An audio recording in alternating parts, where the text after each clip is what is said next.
reaches the world. The free international city. Unchangeable minds get together and create tomorrow that is changing. Creating a sustainable tomorrow of Jeju. Global partner, JDC.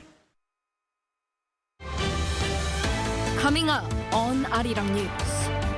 The 2030 World Expo will be held in Saudi Arabia's Riyadh as it won the most votes. Busan lost the bid this time, but the city might try to host the World Expo in 2035.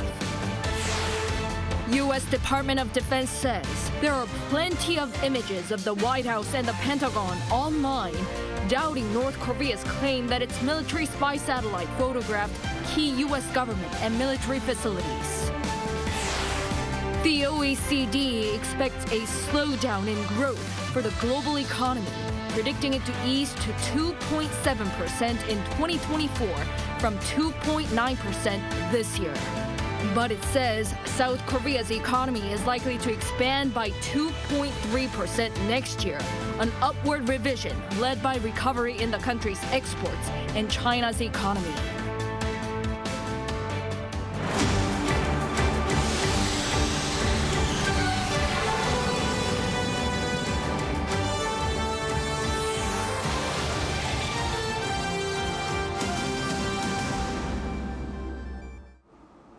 Good evening. It's 9 p.m. here in Seoul. Thank you for joining us on Arirang News. We start with the vote in Paris. Saudi Arabia's Riyadh won the hosting victory of the 2030 World Expo, defeating Busan and Rome. Despite losing the bid this time, Busan might try to host the World Expo in 2035.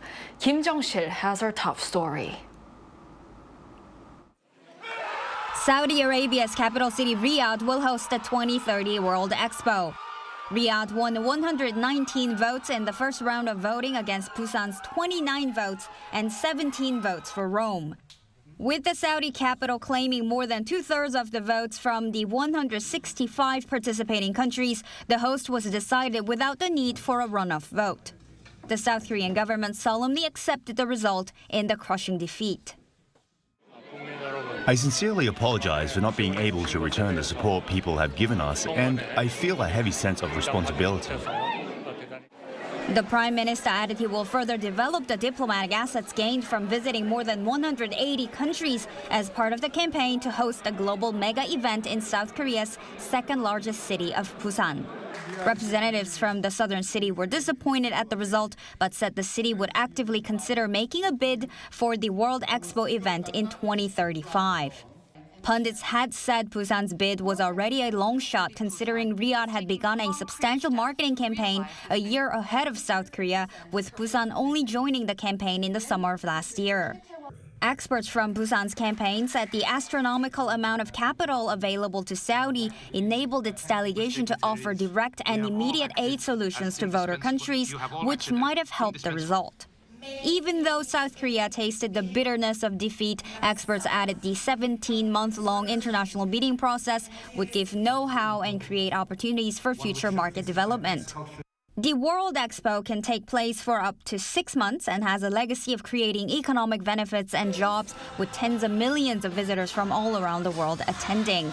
The most recent World Expo took place in Dubai between October 2021 and March 2022. The next World Expo will take place in Osaka in 2025. Kim Jong-sil, Arirang News. The challenge ends this time, but South Korea's efforts continue for balanced growth across the country and sustainable development around the world. Now that's according to President Yoon Suk-yeol, having expressed his regrets over Busan losing the Expo bid. Our Oh Soo-young breaks down his public address made in a rare press briefing earlier today. Busan won't be holding the World Expo in 2030, but its vision for South Korea and the world continues to live on. That's according to President Yoon Suk-yeol in a press briefing on Wednesday, the morning after Riyadh won the bid to host the Mega Expo in 2030. Addressing the nation, the president said despite Busan losing, his government will continue to pursue balanced regional growth and sustainable global development. He lauded the strenuous united efforts made by governments, diplomatic missions and private companies like SK's Samsung, LG and Hyundai over the past year and a half, and regretted that the chances of securing the bid had been miscalculated. The failure, he said, was down to his insufficient leadership. 엑스포 유치를 총 지휘하고 책임을 진 대통령으로서 우리 부산 시민을 비롯한 우리 국민 여러분께 실망시켜드린 것에 대해서 정말 죄송하다는 말씀을. He noted that he'd held over 150 meetings with some 96 heads of state and dozens of phone calls as part of his personal outreach, having observed early efforts in Busan to prepare for the Expo campaign without sufficient support, and pledged to do his utmost even as a presidential candidate to help secure the bid. Still, Yoon said, the purpose of holding the Expo was not only to develop Busan, but to promote balanced regional development across the nation, particularly in the southeastern Yeongnam region and the southwestern Honam region, which includes cities like Gwangju, Busan and Daegu. 부산을 해양과 국제금융과 첨단 산업, 디지털의 거점으로서 계속 육성을 하고 우리 영호남의 남부 지역이 유기적으로 연결해서 굳이 서울까지 오지 않더라도 남부 지역에서 부산 거점으로서 모든 경제 산업 활동이 원활하게 이루어질 수 있도록 인프라 구축을 차질 없이 해 나가겠습니다. He added that South Korea will also maintain Busan's vision of promoting sharing and solidarity, with no change to its foreign policy stance of contributing to global development, having received the support of the international community after the 1950-53 Korean War.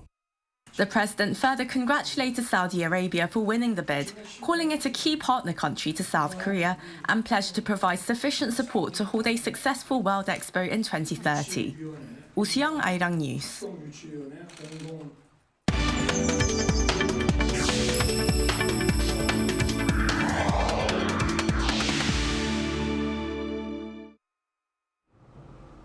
The global popularity of Korea's music, movies, and drama is ever more growing. To discuss the story behind Hallyu, or the Korean wave, and its impact on the nation and the world, our foreign affairs correspondent Bae Eun-ji met with the ambassador for cultural cooperation. What began with major hits by Korean artists including Psy's 2012 song Gangnam Style and BTS becoming the biggest boy band in the world, the Korean wave, or Hallyu, has undoubtedly taken the world by storm. The country's entertainment industry broke records not only in music but also in film, with the movie Parasite in 2019, then the Netflix show Squid Game in 2021. Netflix even announced earlier this year that it'll invest $2.5 billion in South Korea over the next 4 years to produce Korean TV series and movies. South Korea's ambassador for cultural cooperation explains the real strength of this comes from the Korean people and its history, as well as the country's early adoption of technology.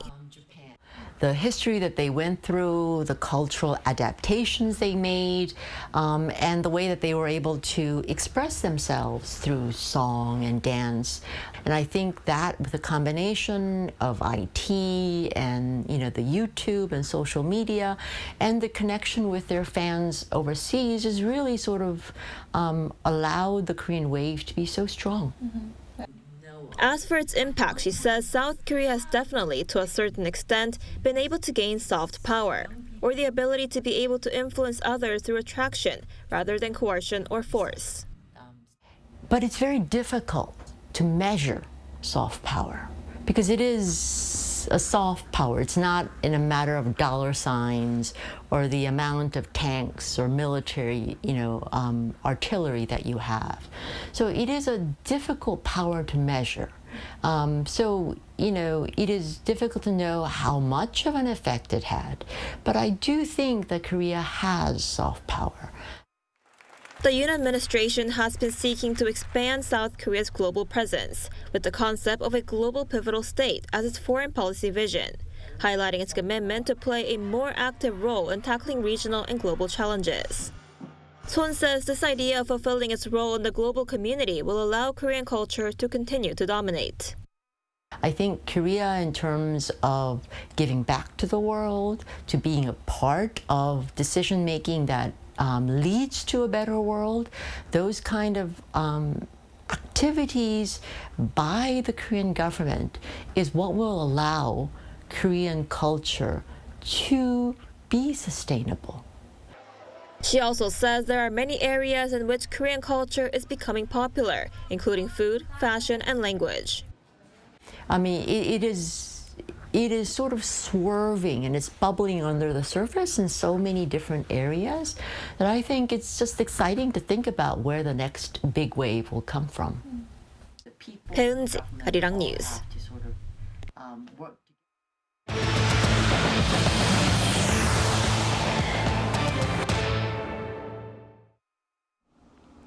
Shifting gears, Washington has confirmed North Korea's military spy satellite did enter the orbit. However, it casts doubts over the regime's claims that the satellite took photos of key U.S. government and military facilities by saying there are plenty of images of the White House and the Pentagon online. Choi Min-jung reports. The U.S. has downplayed North Korea's claims that its military spy satellite photographed key government and military facilities. Speaking to reporters on Tuesday, U.S. Department of Defense spokesperson Patrick Ryder said there are plenty of images of the White House and the Pentagon already available online. Ryder said he had no information to offer regarding the images allegedly taken by the North. His comments come as Pyongyang earlier this week said its spy satellite had taken images of the White House, the Pentagon, and other U.S. military facilities. The regime has yet to release the photos. The Pentagon did, however, confirm that the North satellite entered orbit, but refused to comment further. We're aware that it did enter into orbit and that it involved ballistic missile technology, but beyond that, at this point, I'm not going to have any further details to provide. Ryder also reiterated Washington's ironclad defense commitment to South Korea and vowed to maintain close consultation with Seoul and Tokyo to monitor related developments. We will continue to stay in close consultation with our Republic of Korea and Japanese allies, as well as other regional partners and allies, and monitor that closely. The U.S. also noted that it is continuing to closely monitor Pyongyang's restoration of guard posts and heavy weapons along the demilitarized zone. Choi Min-jung, Arirang News. South Korea's Joint Chiefs of Staff Chairman Kim Myung-soo attended the 6th Indo-Pacific Security Forum on Wednesday. Military officials from 20 countries, including Japan, China, and India, gathered at the Multinational Security Forum online to discuss security challenges in the Indo-Pacific region. There, Kim labeled North Korea's recent launch of a military reconnaissance satellite as a blatant violation of UN Security Council resolutions. He also asserted Pyongyang's act poses a serious threat to the peace and stability on the Korean peninsula and called for international efforts to deter the North's evolving provocations. Other topics discussed included addressing cybersecurity threats and collaborating to enhance responses to climate change. Moving on to the OECD's latest economic outlook report. It expects a slowdown in growth for the global economy, predicting it to ease to 2.7% in 2024 from 2.9% this year. But it says South Korea's economy is likely to expand by 2.3% next year, an upward revision led by recovery in the country's exports. Our economic correspondent Shin Ah-young has the latest figures. The OECD forecasts a slow recovery in the global economy until the first half of 2024 due to monetary tightening and weakening trade growth. Nevertheless, it expects more improvements in the second half as monetary policy gradually eases. According to its latest economic outlook report released on Wednesday, the OECD forecast growth of 2.7% next year, which is the same as its interim report in September. The world economy is expected to grow by 2.9% in 2023 before declining in 2024 and rebounding to 3% in 2025. This year's estimated growth has been revised from the previous projection of 3%. Factors supporting the world economy included a decline in global oil prices and a growing labor force. However, the OECD points out rising geopolitical tensions and the lingering effects of monetary tightening as downward factors. In particular, the Israel-Hamas war is expected to increase economic uncertainty, although the impact on the global economy is expected to be limited. Meanwhile, despite easing inflation rates due to monetary tightening and falling energy prices, core inflation rates remain relatively high. The OECD adjusted headline inflation for the G20 countries, raising this year's outlook by 0.2 percentage points to 6.2% and by 0.1 of a percentage point to 5.8% for next year. However, unless there are additional shocks, it expects most countries to return to their inflation targets by 2025. As for South Korea, the OECD has slashed its growth forecast this year from 1.5% to 1.4%. On the other hand, the estimated figure for next year has been revised up from 2.1% to 2.3%. It explains that South Korea's exports are set to pick up with a recovery in chip demand. But it notes elevated debt servicing burdens, the percentage of monthly household income that covers housing costs and any other debts, and inflation as factors that will continue to weigh on private consumption and investments in the short term.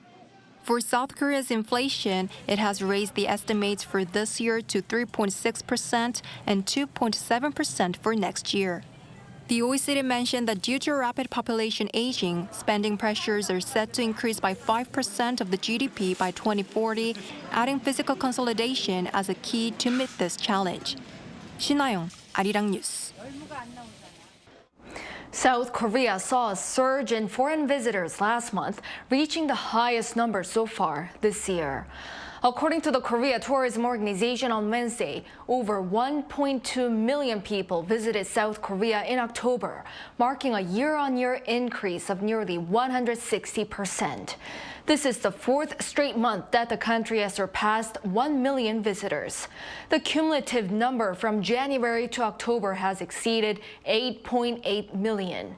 As such, the government expects that it'll easily achieve its target of 10 million tourists this year. By region, the highest number of visitors in the first 10 months of the year came from Japan at 1.8 million, followed by China and the US. More concerning figures when it comes to South Korea's population crisis. The total fertility rate dropped to its lowest figure for any July to September period, and the number of newborn babies also saw the biggest drop for any September. Our Park Gun-woo explains. South Korea's population is seeing a further decline. According to data released by Statistics Korea on Wednesday, the total fertility rate in the third quarter fell 0.1 to 0.7 children per woman, the lowest for any third quarter. Data also showed that there were nearly 10,000 more deaths than births in September. There were around 18,000 births that month, a drop of 14.6% compared to the same month the year before. The figure is the biggest percentage drop recorded both this year and for any September since data was first compiled in 1981. It was also the sharpest on-year decrease in about 3 years. As for the third quarter as a whole, the number of births hovered above the 56,000 line, a drop of around 12% on year, the lowest ever figure for any quarter 3. An official from Statistics Korea said a continued downward trend in the number of marriages has been a major factor behind falling birth figures. The number of marriages in September this year dropped 12% on year, once again recording a new low for any September since 1981. Divorces were also down about 8% compared to 2022. There were about 28,000 deaths in September, a slight decrease compared to the month and year before. Statistics Korea said they would investigate the specific reason the number of deaths dropped, as they usually surge comparatively at that time of year. Park Gun-woo, Arirang News. In the Middle East, on the 5th day of an extended 6-day truce, there have been more hostage prisoner exchanges between Israel and Hamas.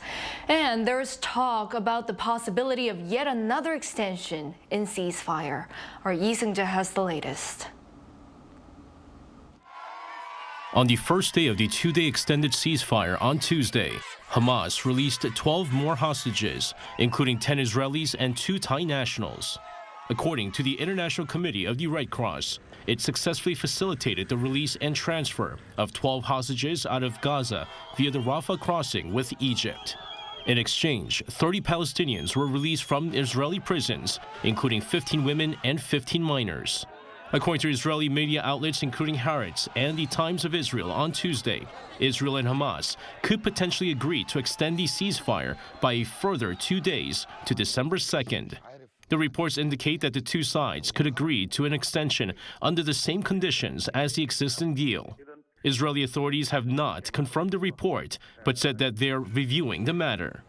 And amid raised hopes of a continued pause in fighting, Israel reported clashes between its military and the Palestinian militant group. According to the Israel Defense Forces, troops were injured in an attack by Hamas in northern Gaza. The IDF said 3 explosives were detonated in 2 locations in the northern Gaza Strip, which constitutes a violation of the ceasefire agreement. However, Hamas countered that the IDF violated the ceasefire agreement first, adding that the clash was a response to a clear violation of the ceasefire agreement. Meanwhile, small quantities of fuel have arrived in northern Gaza. According to the United Nations Office for the Coordination of Humanitarian Affairs on Tuesday, other relief supplies supported by international organizations, including water, ready-to-eat food, and medical supplies, also began arriving in the northern part of the Gaza Strip. However, international relief organizations point out that the current supply of aid entering the Gaza Strip falls short of what is needed. Lee Seung-jae, Arirang News. In India, dozens of construction workers trapped in a collapsed tunnel were all successfully rescued after 17 days. Our Choi Soo-young explains how. All 41 construction workers who were trapped in a collapsed mountain tunnel in northern India were rescued safely on Tuesday local time after more than 2 weeks. None of the men were injured. I'm healthy and fine now. It is through your prayers and the hard work of the central and federal government that I was able to come out. Or else, I don't know what would have happened inside. It's been 17 days since a section of a Salkiara tunnel in northern India's Uttarakhand state near the Himalayas collapsed about 200 meters from the entrance on November 12th, sealing it with debris. The tunnel construction is part of the $1.6 billion Char Dham Highway Development Project, one of Indian Prime Minister Narendra Modi's most ambitious projects, designed to link 4 Hindu pilgrimage destinations via an 890-kilometer network of roads. After the accident, a rescue team drilled a 15-centimeter wide hole through the rubble to insert a pipe to supply the workers with oxygen, medicine, food and water. We faced difficulties for 15 to 20 hours with food and water. Then food was sent through a pipe. After almost 10 days, another pipe was inserted and we received food like dried fruits, pulses, chapatis. Whatever we got, we ate. The Indian government initiated a rescue, drilling a hole to insert a pipe wide enough for a person to pass through, but failed to break through the final section to rescue the workers after its heavy equipment malfunctioned. However, the situation turned around because of the red miners who used hand drills inside the evacuation hole to push through the debris and insert the large pipe. After over 2 weeks, each of the workers was extracted one at a time through the 90 centimeters diameter pipe. Officials have not given a reason for the collapse, but the area is susceptible to landslide, earthquakes and floods. Choi Soo-young, Arirang News. The 28th Annual United Nations Framework Convention on Climate Change starts tomorrow in Dubai, the United Arab Emirates. South Korea's Ministry of Environment announced on Wednesday that a delegation led by Minister Han Hwa-jin will attend the conference, where participants will discuss ongoing efforts to attain the goals of the 2015 Paris Agreement. These aim to keep the global temperature rise below 1.5 degrees Celsius from pre-industrial levels, and Minister Han will detail South Korea's endeavors to achieve this. She'll also promote the carbon-free alliance proposed by President Yoon Suk-yeol during the UN General Assembly, which was officially launched last month. The conference will be held from November 30th until December 12th.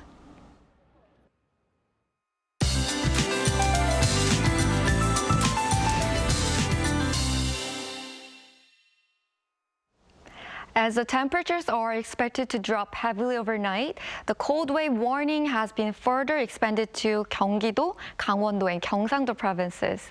We could be waking up to the coldest temperatures of the season tomorrow at -8 degrees. The wind chill will plunge to -13.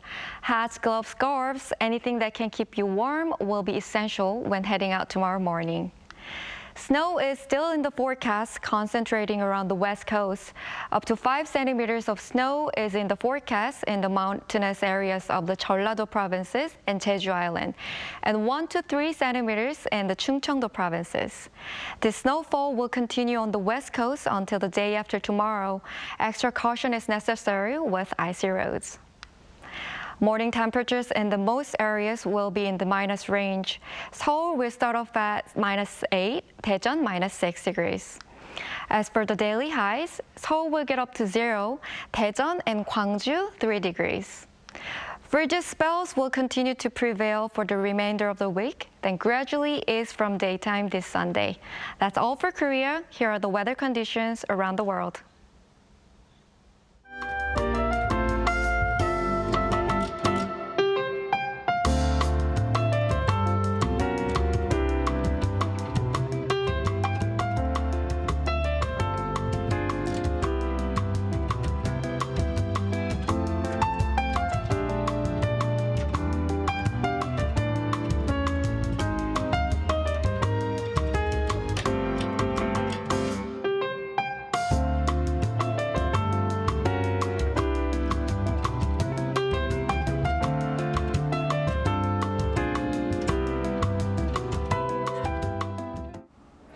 Well, that is all for this edition of Newscast. Thank you for watching. We'll be back at 10 p.m. with our AI headline news.